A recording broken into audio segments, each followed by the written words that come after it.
the Autobots will be vanquished forever! No! Such heroic nonsense.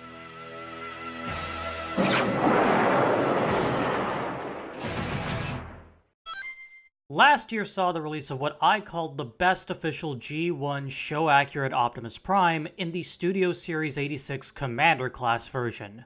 Naturally, opinions have matured and changed over time. There has been more criticism of its design nowadays, but it still holds up extremely well and probably won't be topped for some time.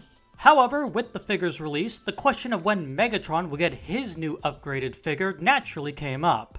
Like with Earthrise Optimus, Siege Megatron is a good figure, but in its case really is starting to feel its age. And even if the age of the mold wasn't a possible issue, the sheer difference in height meant that a new G1 Megatron wasn't an if, but a when. And thankfully, that when wasn't a long wait, as this year saw the release of the Studio Series 86 Leader Class Megatron. A brand new mold looking just as accurate as Optimus does. But is he as good? Is he even better? Is there even a point in asking this question when you can read the title? Yeah, while I don't find him bad, I must say, now that I have Megatron in hand, I find him to be rather underwhelming. Not truly terrible, just not as good as I thought it would be. But what is it about this that disappointed me? What exactly has happened here that has left this guy feeling underdone? Well, let's get into it and find out. Now, from the very start, I think we all expected Megatron's alt mode to be a tank. Yes, there were some voicing their discontent at this, but it was pretty obvious that the gun mode was out of the question given just how much legal trouble that would have been. I'm not even sure if Megatron will show up in the missing link line given these legal issues. And while I would have liked them to attempt a helicopter mode like in animated, that probably would have been a lot harder to fit the G1 design into, so okay, tank mode it is. If nothing else, there is an accessory version of Megatron's gun mode that characters can hold, which is a good compromise in my mind. But while a tank mode Megatron is something I'm completely okay with, what does disappoint me is seemingly how little we've progressed from the Siege version in terms of design and cohesion. Look, I don't need something completely different from how the Siege version looked, nor am I expecting it to be as cohesive as characters like Warpath and Brawl, whose designs are specifically made with a tank mode in mind. Really, I just want the turret to actually look less like the arms chilling at the top with the fusion cannon stuck in between.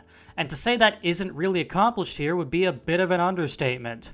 Megatron's tank mode basically accentuates what was already the positives and negatives with the Siege mold. The treads look absolutely fantastic, with really nice mechanical detail that I find nicely reflects the sort of stuff you'd see on an actual tank. It's especially great how they've pulled off a full set of tank treads unlike before. The front may have a gap there, but it isn't heinous, and the compromises made to the back section are perfectly acceptable in my book. They even gave it some sculpted detail, much appreciated. But all of that good can only do so much when the tank turret, what will mainly draw the eye's attention, is very clearly exactly what I didn't want it to be. The arms chilling at the top with the fusion cannon in between them. I could accept this on the Siege mold, but that was for two reasons. One, at least on the original mold, the weapon parts forming helped to make things more cohesive. The Earthrise version also did this, but I think the Siege one did it better because 2, Siege Megatron ultimately was a Cybertronian alt mode. There was a lot more wiggle room for the arms being what they are because it's trying to be an alien version of a vehicle. There's an extra degree of separation there. That can't be said for the Studio Series figure. This is trying to be an Earth tank, specifically going by TF Wiki an M8 armored gun system. The arms being as basic as they are just doesn't fly here. The wrist joints are even sticking out in plain sight. Like, come on, you couldn't find a way to cover that up? And there had to be a better way to handle what used to be the gun barrel than just sticking it in the front of the fusion cannon. This just looks silly. I can't even appreciate the turret's rotation, as it's set so far back that it looks completely ridiculous. I will say though, I do really like the way the fusion cannon fits into the turret. It's really nice and much more secure than what was done with the Siege version. In fact, the entire alt mode is an incredibly solid piece, but that isn't enough to cover its problems. To be clear, I don't consider this tank to be outright awful, but I do consider it to be a step down from the Siege one. The treads and base are a massive improvement over what was done there, but without the veneer of an alien alt mode, the turret really brings the overall mode down. It's not outright awful, but it isn't great either. Thankfully though, he'll do you just fine as far as scale is concerned. Vehicle scale isn't much of a priority with Transformers, instead prioritizing the robot mode scale, which is completely understandable in my book, but even so, he'll still look just fine with your other generations figures, being perfectly menacing and imposing as you'd expect a, well, tank to be. While I still find it disappointing that the arms do very little, Megatron's transformation is ultimately really well done. The treads hide themselves completely in the shins, with extra compartments to hide certain parts, and yet it still looks incredibly clean by the end. The front of the tank turns into the chest, and the whole thing collapses together very nicely. Again, my only issue is with the arms. They just don't do much during the conversion, which is all the more disappointing given the butterfly joints also tend to give me trouble when trying to get them into place in the chest. But it isn't that big of a deal overall. In the end, in spite of the arms, this is still a good transformation that feels worth the price of admission.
For as much as the tank mode is clearly flawed, the robot mode is damn near flawless in terms of sculpt. There are some proportional differences between this and the on-screen model. The shins are thicker to accommodate the extra tank parts, and the shoulders seem to be a bit smaller.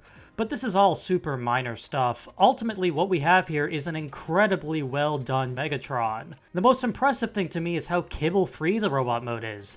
The only parts of the tank mode that are visible here are on the back of the shins, and even then they blend in incredibly well. We've also got some nice mechanical detail all across the body, as is standard for mainline G1 figures at this point.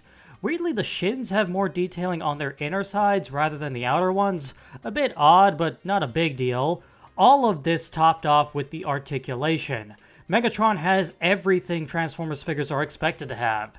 There may not be any double joints, but you still get more than 90 degrees in both the elbows and knees. The ankles have as much range as they literally can, as do the hips in all directions. All topped off with the same posable fingers and butterfly joints that Commander Class Optimus has. Needless to say, this guy poses like a champ, being able to get into plenty of dynamic and expressive poses with little to no trouble. So that should be it, right? This robot mode is fantastic and totally makes up for the tank mode's issues. Well, no, the robot mode being really good doesn't negate the issues the tank mode had, and while this is a great robot mode, there are issues here. Nothing major, just a few small things, but issues nonetheless. First, there's the paint. Megatron features some really nice paintwork for the most part until you reach the legs, where for some reason the shins are two different colors. Personally, I don't prefer one color to the other, but I would have preferred they just pick one, as these different colors just don't look right to me. Then there's the accessories. As I said before, I really like the inclusion of Megatron's gun mode as an accessory, and you also get the beam saber he used during his battle with Optimus in the movie. But why is this it? Why not give us the gun he actually used during said fight as well? And why no blast effects? He is compatible with the old ones, but it would have been really nice to get a unique one for the fusion cannon. But maybe you think I'm being unfair. After all, this isn't a commander class like Optimus, it's a leader class. They made sure to use that budget to make the figure better, not slap on more accessories. And I do agree, I'd rather have a good figure with few accessories than a subpar or bad figure with loads of accessories. But then I remember that Soundwave is also a leader class and comes with 3 cassette bots that probably would have been core class in the past, and I can't help but feel they could have at least added one blast effect, you know? Even so, those are still minor criticisms. At the end of the day, Megatron still has a knockout robot mode. If you're someone who prioritizes that above all else, you won't be disappointed. But personally, while I do like it, I was hoping for just a little bit more. At around 18.5 centimeters to the top of his head, Megatron is suitably massive compared to other Transformers, and as you'd hope, he scales very nicely with 86 Optimus. This guy is an easy centerpiece for your display. Whether that's battling with the Autobots or using the Lincoln Memorial as a makeshift throne, he will demand the attention of anyone who looks his way. Now, some of you may be a bit confused. You might think that I've been a lot kinder to this figure than what the title would imply. But keep in mind one specific part of the title. Kind of underwhelming. Megatron is a good figure, make no mistake. There's a lot to enjoy here. But there are issues here that, while not outright crippling, do take away from the overall product and leave me underwhelmed. What I enjoy of the transformation and robot mode are undercut by the tank mode's seeming lack of care in comparison, and while much more minor, the lack of accessories to really give this figure an extra oomph in posing is disappointing. Overall, with its robot mode and transformation, I will say this is ultimately an improvement over the Siege version, and naturally is the Megatron to get to complement 86 Optimus. And hey, maybe with time, my opinion on this guy will change. It's more than likely DNA Design will make an upgrade kit for him in the future, and maybe it'll fix the issues I have with the tank mode and add a few accessories. But for now, while I do think 86 Megatron is a good figure, I also think that with just a few changes, he could have been way better. But with all that being said, we're at the end of the video. Thanks for watching. I'll see you all in the next one. Later.